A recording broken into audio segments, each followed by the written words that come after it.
Soro-Diom là, c'est un peu. C'est un peu, il ne s'attaque qu'aux gens quand ils sont faibles. Sinon, il a loué avion, comme il a l'argent. Il dit qu'il s'en va en Côte d'Ivoire. Et puis, il a atterri au Ghana. Puis, les Ghanéens disent, non, tu ne peux pas atterrir, il faut partir. Et puis, il s'est ramassé, il est monté dans l'avion, il est parti. Un garçon là, il dit à l'avion, il faut partir. Moi là, je suis au Ghana, je suis en terre ivoirienne. Ghana, Côte d'Ivoire, c'est pareil. Je reste ici. Showtime Actu Plus, n'oublie pas de t'abonner. Les Ghanéens là, ils allaient te protéger, ils allaient te mettre dans un lieu, mais ils allaient te respecter. Même le président Jerry Rawlings là, qui est un combattant, il est venu te secouer et dit, non, tu es garçon. Tu es aimé. Benny Bleko, Benny Marco, embêté dans des conteneurs. Thomas Sankara n'a pas fait de tueries de masse à l'ouest des personnes brûlées vives. Thomas Sankara n'a pas tué Cass, dont le corps a été traîné à Boaké. Il n'a pas tué Adams, il n'a pas tué Kone Morel, il n'a pas tué Ibé. Thomas Sankara, il ne dormait pas dans un château à 1 milliard. Che Guevara, il dormait dans les maquis. Il dormait. Je ne peux pas inviter quelqu'un, s'il vous plaît. Je n'invite personne. Arrêtez ça. On ne parle pas dans ma vidéo là. Je suis en train de parler à quelqu'un.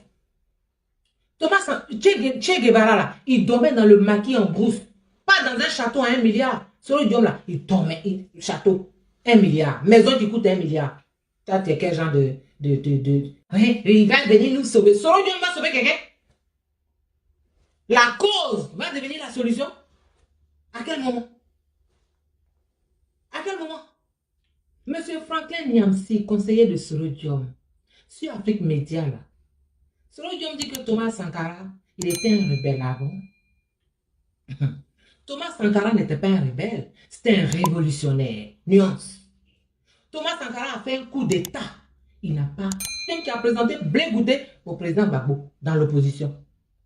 Soro-Diom là, quand moi je suis allé à Mama, une fois après mon mariage, après notre mariage, le président dit bon, avant votre voyage, allez-y à Mama. Puis on est parti au village. Donc, dans son ancienne maison là, parce qu'il a construit une autre avec sa femme, mais son ancienne maison là, il y a la chambre de Soro-Diom dedans. Il vivait chez le président, il vivait chez l'opposant Laurent Gbagbo. Ouais. Il était dans le FPI. Et puis il vivait chez lui. Il y a sa chambre chez lui. Oui, je vous dis, moi je suis une sachante. Moi là, je suis au cœur des choses. C'est pour ça que je ne parle pas n'importe comment. Mais comme tu es venu me chercher là, comme tu ne sais pas qui est opportuniste, je te dis. Il a sa chambre chez Laurent Gbagbo, l'opposant. Ok? Il a grandi avec son fils Michel Gbagbo. Donc c'est lui qui connaît le président Gbagbo, c'est son fils. C'est lui qui présente Blé Goudé à l'opposant Laurent Gbagbo. Donc qu'est-ce qui s'est passé? Qu'est-ce qui n'a pas marché? 2000, le président Gbagbo est élu. Soro-Diom dit, c'est pas moi qui le dis, hein. Blé Goudé l'a écrit dans son livre Ma part de vérité là. Soro-Diom n'a pas démenti.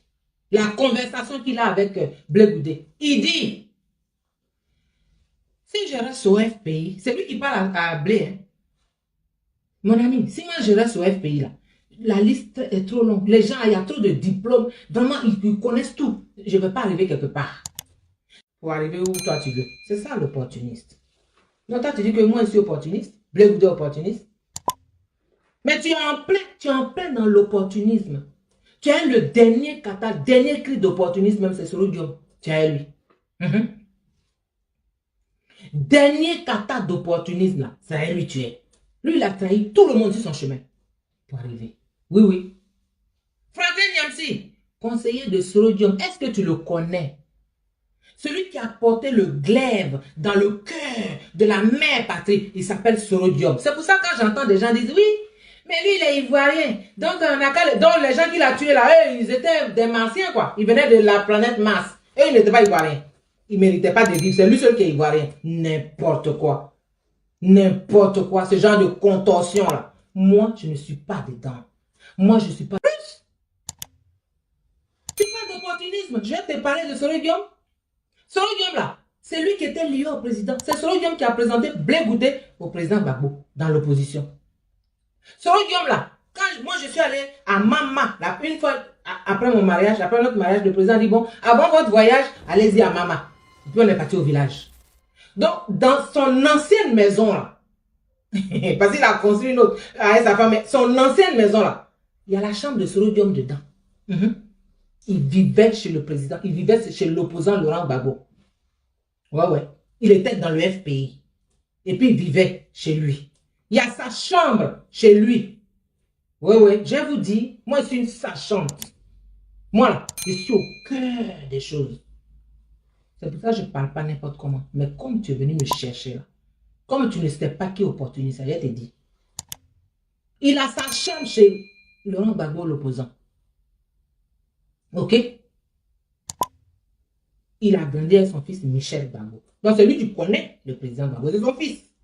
C'est lui qui présente Blé Goudé à son secrétariat particulier, quoi. Vous savez qui l'appelle et puis qui n'appelle pas. Aïe. Mais le président Ouattara, il n'appelle pas Sorodium. Est-ce qu'il l'appelle? Non. Soro là, il se débat même pour que le président Ouattara même l'appelle. Il dit oui, c'est lui qui a gagné les élections. Même dans un truc le dernier truc de Afrique Média, il a encore répété. Oui, c'est le président Ouattara qui a gagné les élections de 2000. Est-ce que c'est le président Ouattara le calcul? Parce qu'il le connaît.